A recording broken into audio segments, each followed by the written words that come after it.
Papa and I are so happy to be able to to have shared this wonderful trip with you, to have your families with us, memories that have been building in our memory for many years. And now these same memories, because we were in Israel together, will be memories that will stay with you forever. And we're just so happy that we were able to enjoy this together.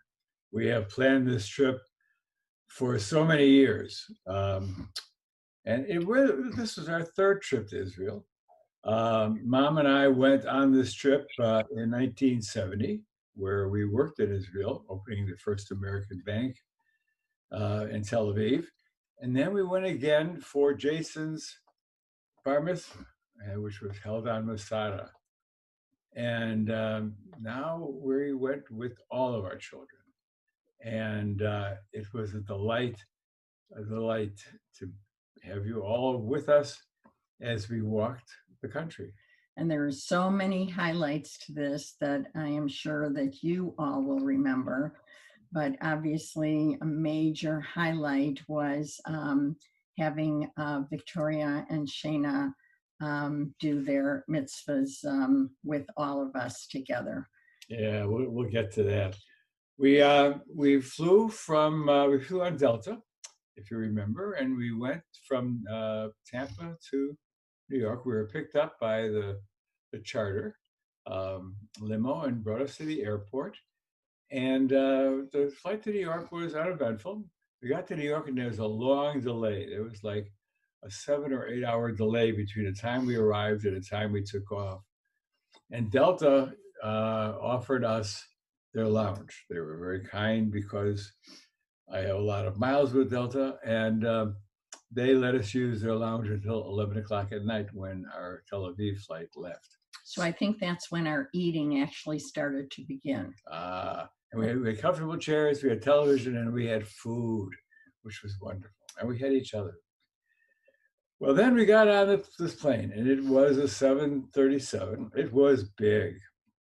And we had very special seats. Grandma and I, if you remember, we had business class seats, but we were able to get all of you custom seats in custom coach, which is a larger seat, more drinks, more desserts, more food, and you were right behind us.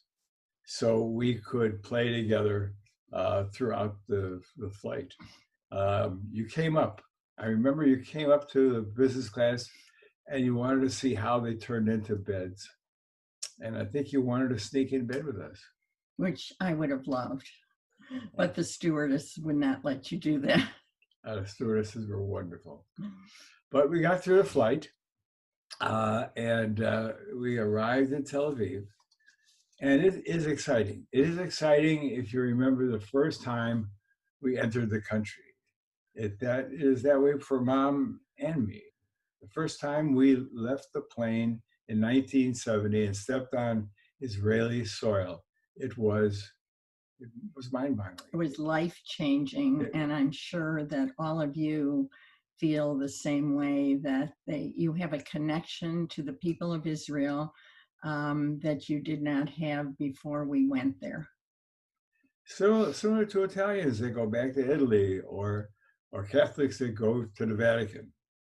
Although I was very impressed that throughout the whole trip, when we talked about the history of the country and of our people, that you really did know so much about it. And the exciting part was that you could actually see the history while we were there.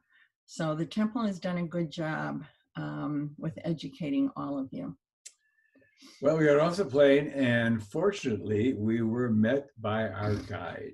My cousin, or our cousin, all of our cousins, but Gary Kamen is the son of my first cousin, Joyce Kamen, who I grew up with, and Gary grew up with us because I was younger than Joyce. And Gary's been living in Israel since he finished college, and he's probably 40-ish now. And he is the most incredible educator. Yeah, he does birthright trips for American children, which is perfect for us. I mean, it was ideal. We gave him an idea of what we wanted to see, having been there before, and having really kind of felt that we wanted you to experience some of that. And he added to that. And he arranged for a driver. We had our own van, which was driven by a very good friend of his that owned the van company, and he was a Palestinian. So we were able to really understand a little bit like what it was like to be a Palestinian.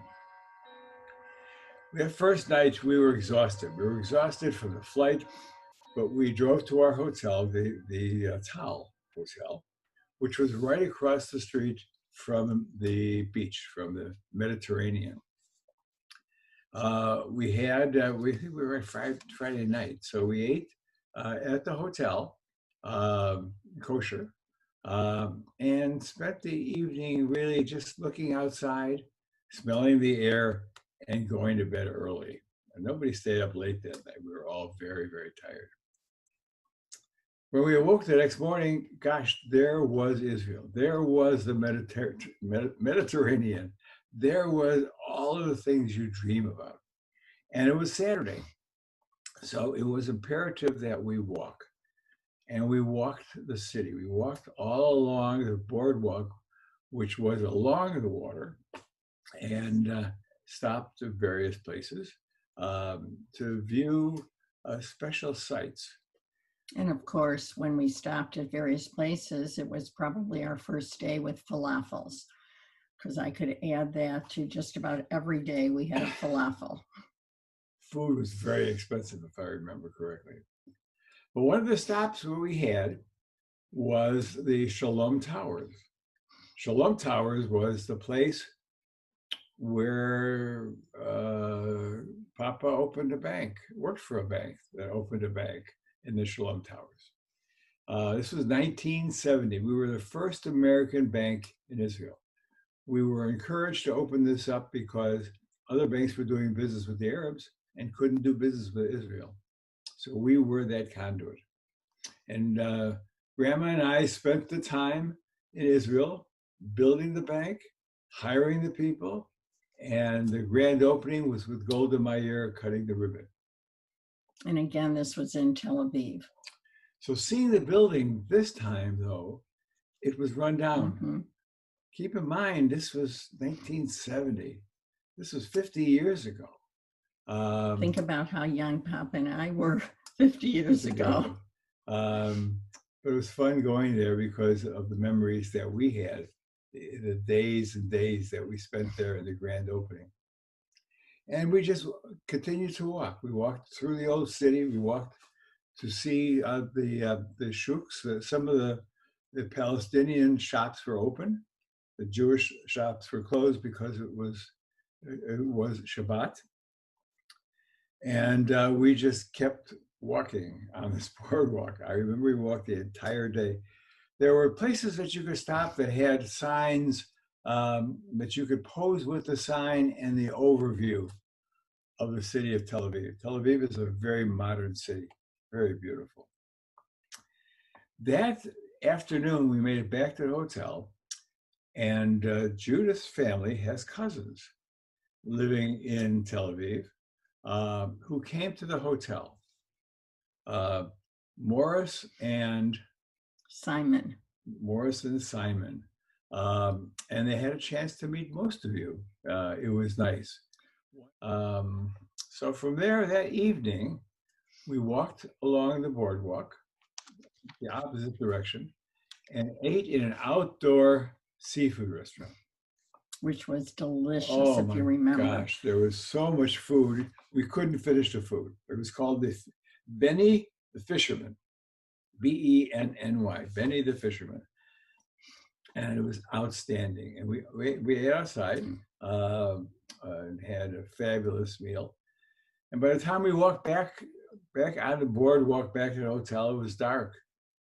The second night, we in fact went from the Mediterranean to the Galilee. We left at 8:30 after breakfast, driving by Caesarea, which is overlooking the Mediterranean. What I considered is one of the most beautiful spots in Israel. And I remember that from when Papa and I were there when we opened the bank.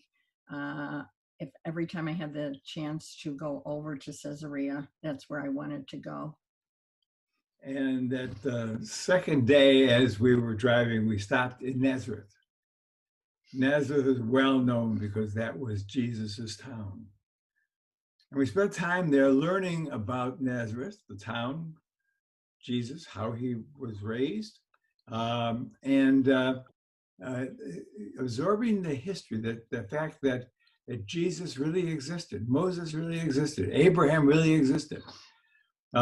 Stories, whether they're true or not, as they were written, is another issue. But they did survive, and they did live in these times, and following in their footsteps were very, very exciting. That afternoon, we after lunch, we in fact went to a winery. It was a kosher winery, and it was really time to sit down and enjoy a glass of wine. But even more important, we saw how it was made. And this is a kibbutz that just devoted its time and energies and its commerce to making wine. And they also make cheese, a goat cheese. So we had a chance to make goat cheese as a family and drink the wine. The goat cheese. And eat the goat cheese. Eat the goat cheese. Right. Oh, it was incredible how we did it. I mean, they gave us the ingredients, so I mean, it was very easy to do. And you put the cheese and the enzyme together, and then you squeeze out the moisture. Papa's so good at detail. I mean, I remember just putting it all together and then letting it sit until it coagulated, and then after a short time, yummy, eating it. But he is so good at details. It was fun. It was fun, and it's pictures of us around the giant bottle of wine and sharing the cheese. That night, we stayed in our first kibbutz. It was called, I'm looking it up now, Nef Gazar Hotel, which was the kibbutz that made this wine. The next day, we went to the Golan Heights. That was on the 22nd of July. Stopped at a place called Tel Dan, which was a stream of water. And we took off our shoes and our socks and waded in the stream of water and walked in a gorgeous area called Tel Dan. And we saw the Golan Heights. We went up to the Golan Heights and we stood at the border. We stood at the border overlooking Syria and Lebanon. It was incredible. There were bunkers where the fighting occurred, and it was very moving to realize that this is where they fought for the country Israel. I think that one of the things that I thought about throughout the trip about you children is that you come from a background of people who care a lot about peace and caring for other people, and I truly believe that you all will help make a difference in our world ahead. And I think that was part of why Israel was so important for us to take you there